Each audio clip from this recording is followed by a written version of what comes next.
Hello again, I'm Kenny Fikes, your host of the iKnow.media Roundtable, where we bring you conscientious clarity through empirical experience alongside reasoned application and analysis. Let's go around the horn. Hey guys, I'm Elisa Simmons. I'm a Montessori guide from East Texas, and I'm excited to learn something new tonight. Hi everyone, I'm Jay Ellis. I am a mom of 3 from Houston. I'm a physician and a disability advocate. And tonight we have a special guest, and I feel really honored to be able to introduce him. He's someone we've known since college, and he's always been a leader, always been an advocate, always been an activist, a very deep thinker. And his name is Franklin L. Ferguson. Franklin L. Ferguson Jr., Esquire, prosecutes civil rights violations on behalf of plaintiffs from January of 1995 until August of 1999, and again from July 2004 to the present. Franklin has spent his legal career working as a solo practitioner managing a civil rights practice. Franklin litigates, i.e., civil trials, appeals, administrative hearings, and writs, negotiates and settles cases on behalf of civil rights plaintiffs. He works diligently with each of his clients in the pursuit of justice. Admitted to the State Bar of California, and if y'all don't know, that's one of the hardest bars in the country to pass, just want you to know. In June of 1994, Franklin began his legal career as a staff attorney with the Mark Rosenberg Community Law Center of South Central LA, a pilot project of the ACLU of Southern California. While at the ACLU, Franklin handled a variety of community organizing projects, a death penalty investigation, and was introduced to impact civil rights litigation. From 1995 through 1999, Franklin worked as an adjunct professor of law at Southwestern University School of Law and Loyola Law School. As an adjunct, Franklin taught a race and racism seminar, the Race American Legal Development course, and a civil rights and civil liberties seminar. From 1999 through 2004, Franklin was privileged to teach law on a full-time basis. At Southwestern University School of Law in LA, Franklin taught torts, scale torts transactions, race and American legal development, and civil rights and civil liberties.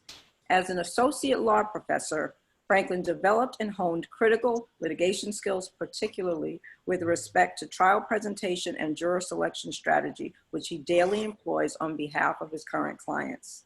He is a graduate of the University of Pennsylvania, go Quakers, and the NYU, New York University School of Law. So we're really excited to have him because we love him, but he also is very knowledgeable, and we trust when he talks to us about the law that he knows what he's talking about, that he's going to be objective and fair, and he educates and enriches us. So we're glad to introduce him to you. So thank you for that wonderful introduction.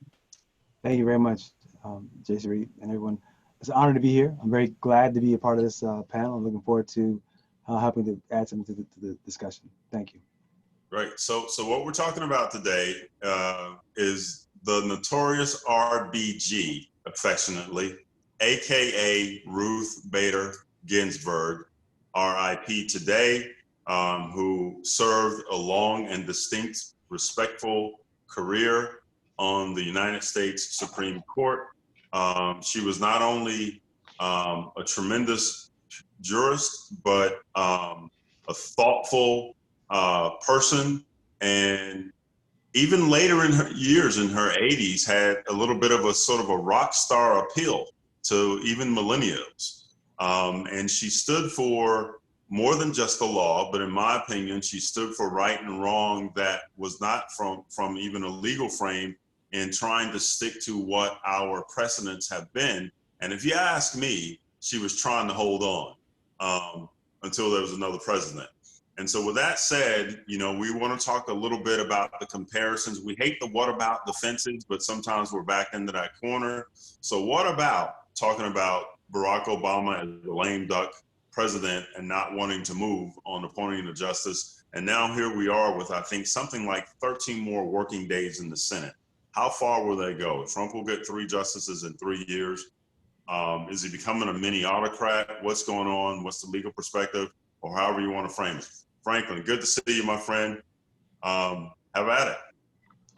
Well, the short answer is that it's a very easy equation. 2-2-2. It's Article 2, Section 2, Clause 2 of the Constitution. It says very simply, the president shall appoint, with the advice and the consent of the Senate, the judicial justices, period. Full stop. Meaning that President Trump has the right and the ability today to appoint a replacement for Justice Ginsburg. Now, we all know that politics comes into this somewhat, right? But frankly, the rules say very simply no. He has the ability to nominate someone. The Senate then can decide whether or not to give consent. It's that simple. That simple. Now, there are a couple of things that he should be taken into account. Number one, if you're the president and you appoint someone quickly, the problem could be the vetting process might not be thorough, and that might ultimately cause that person to be rejected by the Senate. Okay. Also, it's kind of dangerous to pick someone without really knowing that person, because we've seen over the course of time, Justice White, for example, even Justice Thomas, ironically, they change over the course of time. They change. They become more themselves. And here's where the framers came in, and they really did a great job, in my opinion. Because you have a lifetime appointment, let's say I'm a lifelong Republican, lifelong Libertarian, lifelong Democrat, no matter what it is, I'm appointed to the bench now. I'm in the federal court. There's an old joke that says, one day St. Peter was at the pearly gates, and he was saying, what's that loud noise? What's that loud noise? And someone said, well, God's in there again. He thinks he's a federal judge. I mean, in other words, the power of a federal judge is very, very strong. It's very, very poignant. You have your lifelong appointment. What's there to answer to, right? So again, the framers said, if we give the judges lifelong appointments, what's there to make them beholden to a party? Nothing. That's why right now President Trump has the ability to appoint someone. Senate has the ability to go ahead and approve that person, and that's done. End of story. All the promises the senators made, all of the political machinations don't matter. In the end of the day, he has a right to do it, and we'll see what happens if he in fact does that, to choose that right. How do you feel about, well, I'm gonna ask this question and then let Jay and Elisa ask something, and you can tackle all three. I know you can remember, but my very simple one is, how do you feel about the idea of precedent? There is what's legal, you say 222, he has the right, that's the bottom line, and all the imaginations don't matter, but there's something to be said about precedent. Jay, what do you got? Elisa, what do you got?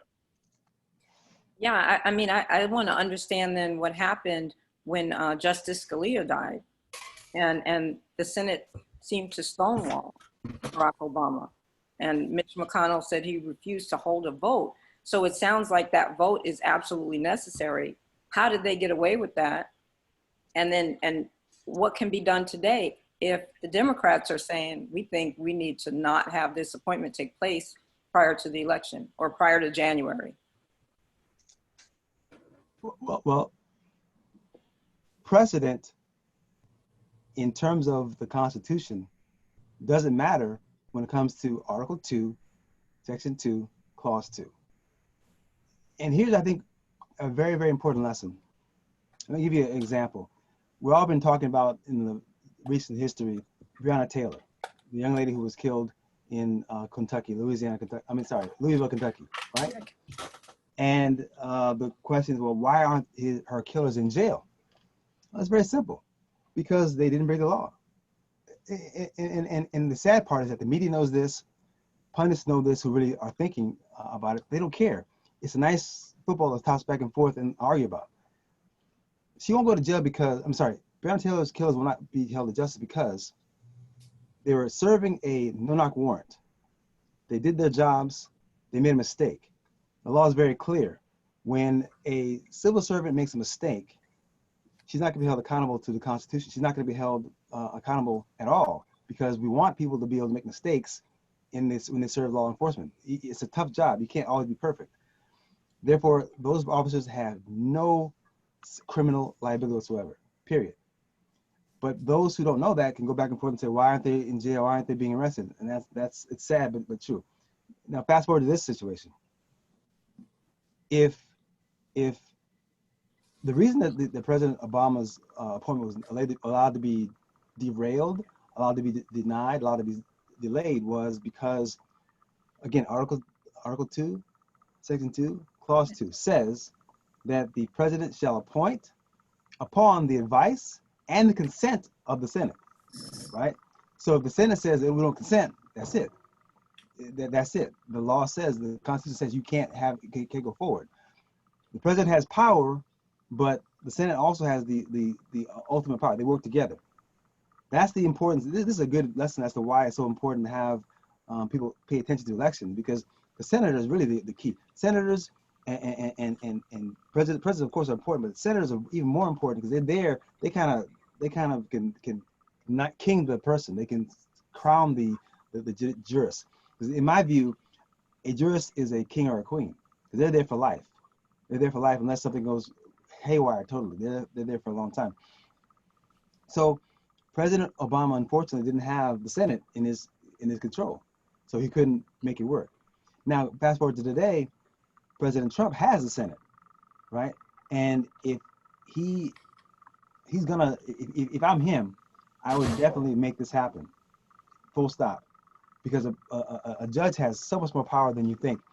Going back to Breonna Taylor for a second, all of the civil rights cases that you can think of in the news, the reason they get held up, the reason they even get stalled, they get kicked out of court, because of judges. Judges have a lot of power. I had a case, and I'm still on this case for it's 6 years old, and the federal court judge, district court judge, at the end of our trial, we lost the trial. He said to my client, he said, "It's your fault. You shouldn't have been there. The cops shouldn't have to come for you, X, Y, Z." Now the problem is that he's talking to my client on the record because he knows there's nothing that I can do about it. He's there for life. An appeal we took 2 years. We're back down now in court, but that's 6 years of his life. We're still fighting. He knows that. That's power. That's power. All that to say, President Trump has the power to do this. He will do it, and then the question is going to be what happens next. So Kenny, the president is not quite what you think it is here. It's not precedent, because what happened, precedent really is a case, right? A case that comes down, that's the law. Here we have something happened, and you can be aware of it as a Democrat or as a Republican, but it's not precedent. The only thing that matters here is that we have the Constitution. It's in place. You got to follow it. And so here's what I meant by that. So first of all, I'll give a little joke too. I noticed, I used to be director of operations for the Oklahoma Supreme Court, and sort of administrator for the entire state. And so dealt with a lot of them. And we had a joke that said, judges, once a lawyer who becomes a judge, one of two things happens to him. They either grow or they swell. Which one is it, right? Right. And so what I meant by precedent wasn't really like a legal precedent in the case. I meant a precedent like, if I set a precedent of opening the door for my wife, that's a precedent and she expects it. It's not a legal thing. And so it reminds me of, you're a lawyer. I slept at a Holiday Inn last night, so I know something about Oliver Wendell Holmes.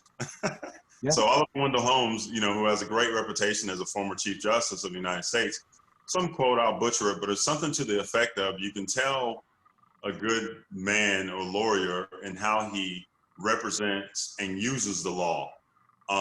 It's based on what's just or what he can do. So in other words, when I'm talking about precedent, like it's a gentleman's agreement, a lady's agreement, this is what we've always done, so we'll do it. But when it's our turn, we're going to say, it's the law. It's the law, so we're going to do what we want to do. You're not gonna like this, what I'm about to say, but I know. You're not gonna like it at all. But I respect President Trump because he understands this game we're playing, right? The only rules that matter are the Constitution. Everybody else is playing but niceness and courtesy and hold the door. He's not playing that game at all. He says, what can I do? How far can I go? Period. End of story, right? And that's the thing. If you're not playing the same game he's playing, you're gonna lose. He's right? doing what I just said, right? Mm-hmm. Yeah. Oh, yeah. No doubt. No doubt. Yeah. And so you can't be angry about that. You can't be mad about that. Ultimately, I'm not a Democrat. I'm not a Republican. I believe in I believe that people should do what's in their best interest always, right?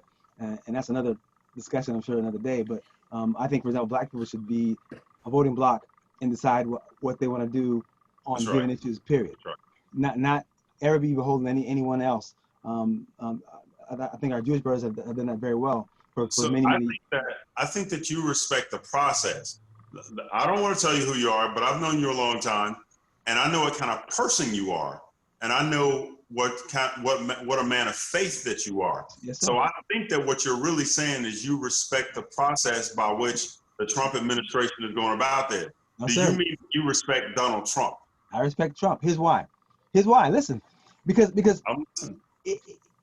if we're playing a game, then the rules are set. If you play those rules and you win, I can't be mad at you. He's winning. He's winning. The game is, I must get people to vote for me. I must get electoral votes, and he did that. He got the electoral votes to win. That's winning. So if you cheat, now I don't admire him. There you go. I don't admire him. No. But I respect him because I understand he's winning the game he set out to play. It's a nasty game, ugly game, but he's winning. And here's the thing: I tell my kids, for example, if you're playing a game, no matter what the game is, no matter what it is, right?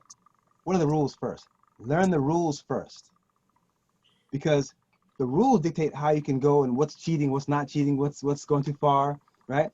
If you're playing a game and you have a set of a precedent that is courtesy, but that's not in the rules, you're not playing the game properly.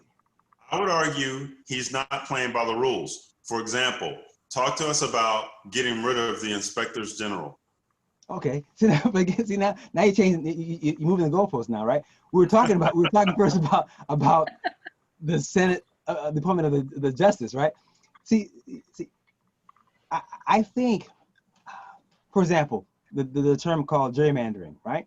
Yes. We're gonna change the districts and we're gonna move the lines here and there, right? If you don't like it, then you have to defeat that movement in the court or in the legislation, right? It's legal to do it. So therefore, you got President Trump. He understands that people they move by their fears, by their biases, by their prejudices. He plays on those things. He's telling America, look, his message is very clear. Look, we white people are going to be overrun if we don't hang on to our power this time. I've got you. Follow me. Now, if I'm a white woman, I'm gonna say that makes no sense at all, because we haven't had the power for centuries, and we're not gonna have it under you. So, but that didn't happen last election. They didn't follow that logic. They went emotionally and they followed their husbands, and that's a fact. That's what happened ultimately. Back to this situation here, Kenny, I think that the Democrats should simply know the rules and follow them. They shouldn't overreact. I read some articles today about the Democrats saying if he chooses a candidate, for example, and the person is approved, he would have put three persons on the bench, three on the bench. That's a lot of power for one president to have. It's a lot of power. They will just pack the court, make it, instead of 9, we'll make it 10 or 11. The problem with that is that that's a back and forth swing. Next time the Republicans do the same thing. Now it's 12. Now it's That's right. That's right. Just take your loss. Just take your L, because all you have to do is find a way for the Senate to not approve his appointment. That's all. Find a way to not approve this person. Either block it, filibuster, whatever you got to do. Find a way to not approve this person's President Trump's selection if you want to sway the process there. That's the one thing that we found, though, is that, like you said at the top, they don't always turn out to be who you think they're going to be. Gorsuch is not quite all the way as right we expected him to be. He's been a little more analytical than we thought. That's right. And Justice Roberts, who seemed to be sort of, in my opinion, as a layman, straight and narrow down the line, I feel like that he senses things are out of control and he's leaning a little more left of the center for some balance. That's what I sense. What do you got, Lisa? Lisa, you got anything for Franklin? Or Franklin, you want to respond to that first? Just briefly. If you look at history, we've seen some Supreme Court justices go from being slaveholders to writing dissenting opinions about slavery. We've seen them grow on the bench, right? So my point would be, I sit back, if I was opposed to President Trump appointing a jurist right now, I'd sit back and say, okay, who do you got? First thing you do is find out who the person is, find out what they've done in the past, and try to use that to block his or her approval by the Senate. That's what you have to do, right? And also use the rules. The rules are in play to say, look, you know what? I can call for this person that has not been vetted. I want the FBI to vet this person and the CIA to vet this person. And I think that vetting process should take 2 or 3 months, right? There are many ways to skin a cat. So you want to make sure that you use the rules and put them in place. I'm sorry, Lisa, go ahead. No, sir, not at all. But I think that when your point though earlier, Kenny, was why those justices were able to calm down their right-wing agenda so much is once you're there and you know that you're not going anywhere, it gives you a new take on life. You're like, maybe this is, I don't have to play by a certain doctrine anymore. I think we have to sit back and, okay, as Mr. Ferguson was saying, we've got to play by the rules and make the rules work for us. And so I think the Democrats traditionally seem to be, at least publicly, way more passive, and they want to follow the courtesy rules. And I think this is one of those times where we got to say, nah, let's show you. Okay, we'll play. But we just don't have anybody doing it right now. One word. Prince, right? Prince, Machiavelli, right? Machiavelli politics. Do what it takes to be successful, to win. It's about winning, not about not crying about what happened. And look, he gets an appointment. He nominates someone. The Senate has the full power to approve and also then consent, right? We still have Senator Kamala Harris right now. She's still a senator right now, right? Her job should be to simply do everything she can. She's a prosecutor. She's very, very qualified for this process, right? You saw what she did to Judge Kavanaugh.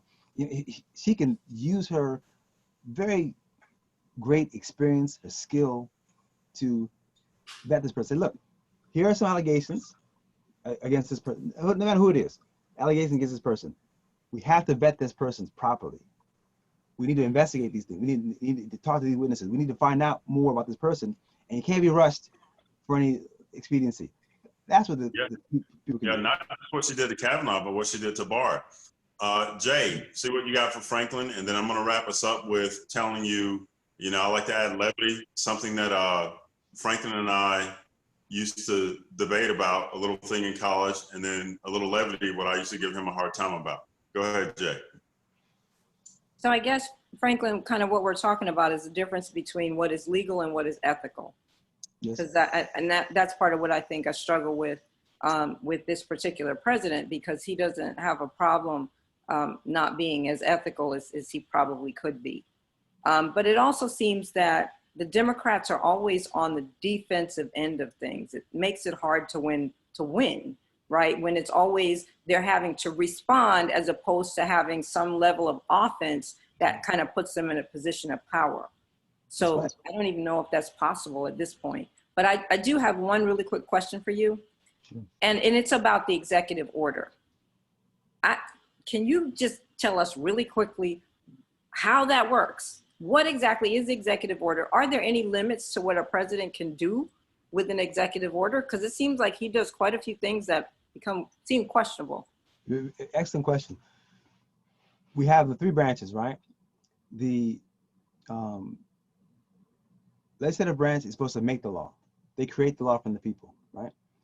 The judicial branch is supposed to interpret the law, and the executive branch is supposed to enforce the law, okay?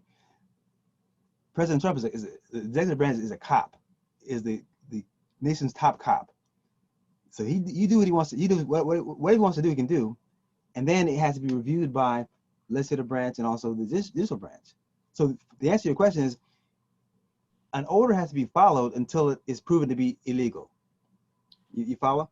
So in the short term, you do what the president says. Like we tell our kids, right? You get pulled over by the cop, what do? You do what he says or she says.